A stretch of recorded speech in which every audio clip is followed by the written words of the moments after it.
माता रानी का ही साधना क्यों बोल रहा हूँ भाई? देखो, कलयुग है, कलऊ चंडी विनायक। कलयुग में बाकी सारे देवी देवता काम नहीं करते, ऐसा नहीं कह रहा हूँ।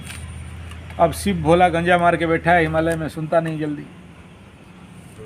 जगन्नाथ का हाथ पैर नहीं है, खुद भीख मांग के घूम रहा था। अब पकड़ो किसे पकड़ो, अब पकड़ो किसे पकड़ो। हनुमान बाबा का गारंटी नहीं है, अपना कुछ कोपनी पकड़े और कहाँ कहाँ घूमे, हवा में उड़ने वाला पार्टी है। सुन लिया ठीक है, को गुस्सा हुआ तो देगा एक गदा खींच के, गारंटी थोड़ी है हनुमान बाबा का। अच्छा, हनुमान सुनते नहीं है, राम को बुलाओगे तब सुनेंगे। अब राम को बुलाएं, क्या बुलाएं भाई?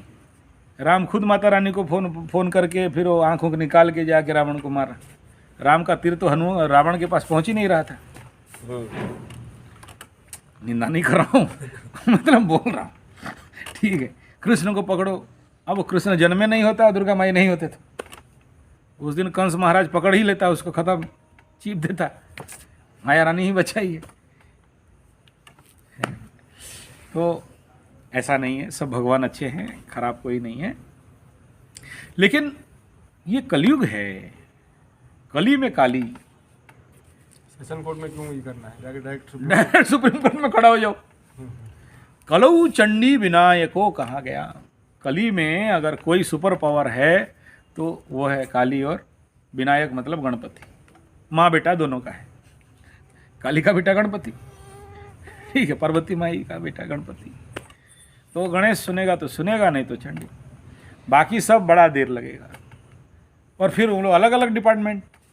अब तुम हनुमान पूजा करोगे, शादी करा दो साथ, खुद ब्रह्मचारी, कोई बीवी भी नहीं है उसका, तुमको कहाँ से बीवी ला के देगा? फिर वो भेजेगा बीबी डिपार्टमेंट जहाँ बीवी बच्चा मिलेगा। उस हनुमान जाके बोलो मेरे को बच्चा दो, अरे बोलेगा हम देखो कुपनिधारी ब्रह्मचारी, शादी किया नहीं, बच्चा बच्चा कहाँ से दे, हमारा नहीं है।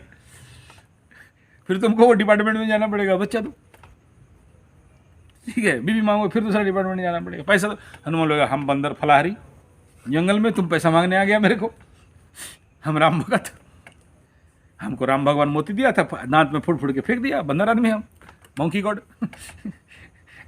ठीक है। तो फिर वो लक्ष्मी माई के पास भेजेगा, जाओ लक्ष्मी माई के पास, हनुमान बोला है पैसा दो, देगा तो भाई भाया मीडिया क्यों है? हनुमान भगवान है। हर पूजा का आदौ गणपति पूजनम, पहले गणपति पूजा, विघ्न विनाश, ठीक है। ऐसे ही जो माता रानी का पूजा करते हैं, पहले दक्षिण तू हनुमान बामे तू भैरवो बताया गया। हनुमान और भैरव को पूजा करने के बाद माता रानी को पूजा करोगे तो वो हनुमान एडिशनल हो गए। कलयुग में जो उनका क्या बोलते हैं, माता रानी जो भी काम करेगी, थोड़ी माता रानी जाके काम करेगी। अबे हनु बोले हाँ महाराज, हाँ माता रानी ये काम करते करेगा, नहीं तो बाम साधना करोगे तो भैरव को भेजेगा, भैरव जा भाई देख क्या बोल रहा है तो भैरव बीड़ी दारू लेके पहुँचेगा काल भैरव, बटुक भैरव, अष्ट भैरव, सारे भैरव बैठे हैं। अभी देखो माता रानी का झांकी देखो, दोनों तरफ दो जगह अलग अलग रहेंगे। दक्षिण में हनुमान रहेगा, वाम में भैरव रहेगा। तो वामपंथी जो लोग साधना करते हैं भैरव को पकड़ के माता रानी को जाते। दक्षिण में जो लोग साधना करते हैं दूध दही घी मक्खन मिठाई रसगुल्ला। अब सोचो हम भैरव साधना होते तो तुम रसगुल्ला लेके आता 2 बोतल ठर्रा है भुड़का और नहीं, उधर से पैक वाला मैकडोनल्ड क्या क्या सब लेके, मुर्गी टंगड़ी उंगड़ी लेके, बोला महाराज ये लो अभी तुम रसगुल्ला लेके आ गया, गाय का घी लेके आ गया। भैरव साधना वो है हमारे फर्टिलाइजर में एक महाराज, मेरे को देखते ही बोलता है हम भाग जाओ, हम पूजा नहीं कर पाएगा। बोलेगा तुम तो पहले भागो तुम भागेगा तब करेंगे। बोले वो कहीं कुछ करता होगा तो मेरे को आके पूरा खड़ा हो जाएगा सामने। बोला देखो महाराज तुम्हारे सामने नहीं होगा मेरा काम, तुम कृपा करो और यहाँ से जाओ। क्या क्यों? नहीं तुम जाओ तो बाद में बात करेंगे बोलेगा मेरे को। तो डरते डरते गुस्सा से बोला और हम कहीं टेढ़ा होकर देखे तो उसका टेंशन बढ़ जाएगा। तो मेरे को बड़ा एकदम पहले से सेटिंग करके रखेगा, तुम बाद में आप आइए, रसगुल्ला केला वेला सब खिलाएंगे, पंडित आदमी हो। अभी तुम्हारे सामने दारू बोतल खोलो, माता रानी को दो और तुम फिर देखेगा गुस्सा होके फिर हम लोग तो मांस मछली अंडा दारू सब चलाते हैं। हाँ हाँ हाँ, चलो कोई बात नहीं, हम तो खाली दर्शन करने आया था। और मेरे को फिर प्रसाद देगा, खोपड़ी के अंदर से निकाल के केला इंसानी खोपड़ी में केला, खोपड़ी से केला निकाल के वो लोग खाओ। ठीक है, तो क्या करें इसको, खोपड़ी के अंदर से रसगुल्ला निकालेगा, पूरा प्योर रसगुल्ला बड़ा वाला। अरे वो 20-25 रुपया का पीला पीला क्या बोलते हैं, राजभोग, हाँ उसको निकालेगा, बोलेगा महाराज। तो क्या करे, वो निकालता है। तो इसलिए कली में माता रानी का शक्ति ज़्यादा रहता है। और ये मेरा चैलेंज है, जो सामान्य भी पूजा पाठ कर लेता है ना, सामान्य, ज़्यादा कुछ नहीं जानता हो, धूप बत्ती जला दो, मच्छर हो रहे हैं तो मच्छर हो रहे, धूप बत्ती जला दो, क्यों कटवाऊँ मच्छर। तो शायद ही ऐसा कोई होगा जो माता रानी का दर्शन नहीं पाया है। छोटे से छोटा भक्त, छोटा बड़ा किसको, भक्त भक्ति में कोई छोटा बड़ा नहीं होता है, सब समान है।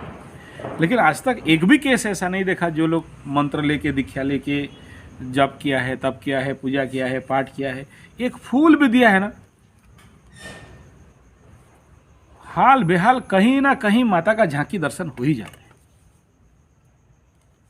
एक ऐसा भक्त कोई नहीं मिला जो बोला कि हम माता रानी के रास्ते में गया और माता रानी का दर्शन नहीं मिला।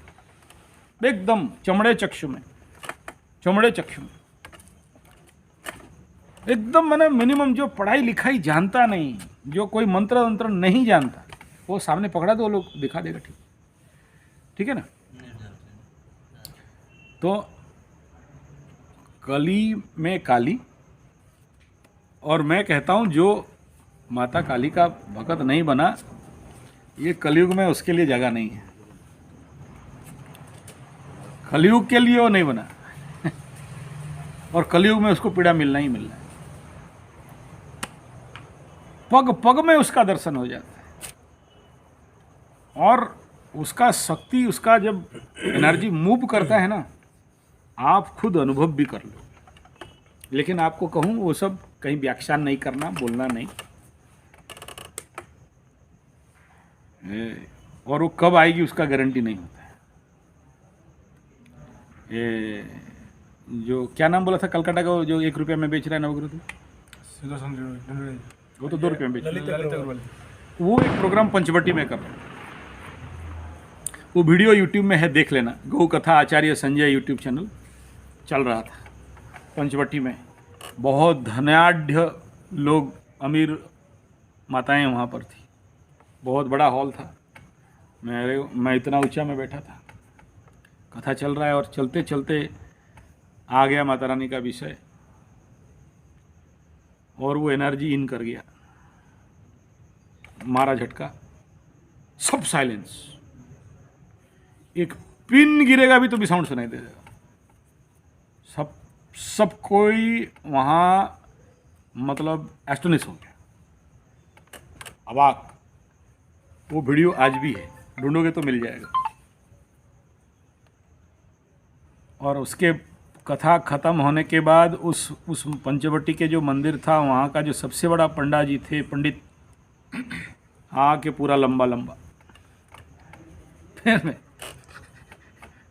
बोले कभी ऐसा देखा नहीं, ऐसा फील किया नहीं, और ऐसा हो सकता है कभी सोचा नहीं। बोला इसमें मेरा कोई कैपेसिटी का औकात नहीं है, वो माता रानी का कृपा है, कृपा है। इसलिए कली काल में अगर आप नवरात्र का व्रत करते हो, मेरा बार बार कह रहा हूँ, हर समस्या का समाधान हो सकता है। साधनात्मक कार्यक्रम करो या भक्तात्मक काम करो, मिलेगा ही मिलेगा, होगा ही होगा। और जीवन पे सुख शांति समृद्धि आनंद मज़ा मस्ती आता ही आता है। और अगर कोई साधना पीठ में करो तो उसका कुछ अलग मज़ा होता है। कोई लोग तारा तारिणी पीठ में करते हैं, उसका मज़ा अलग रहता है। तारा तारिणी पीठ का मज़ा, वहाँ माता रानी एकदम 56 प्रकार का भोग खाती है, मैं गया रात को माता रानी का पीठ में, ऐसा माना माता रानी खिलाई कि ज़िंदगी में कभी खाया नहीं था। और बोलना नहीं चाहिए, पूछ लेना। 5.5 घंटा बेहोश, 5.5 घंटा के बाद होश आया। रात को 1:45 में फिर प्रसाद मिला। बारिश मत बोलो, चैत्र नवरात्र में कभी बारिश होता है क्या? धूप का दिन अप्रैल में, रात भर बारिश। खत्म हुआ। इतना बड़ा उल्लू पेचा, सफ़ेद वाला शंख पेचा, मेरे ज़िंदगी में जब भी सॉल्यूशन होता है वो आके खड़ा होता है। मेरे गाड़ी के सामने खड़ा हो गया,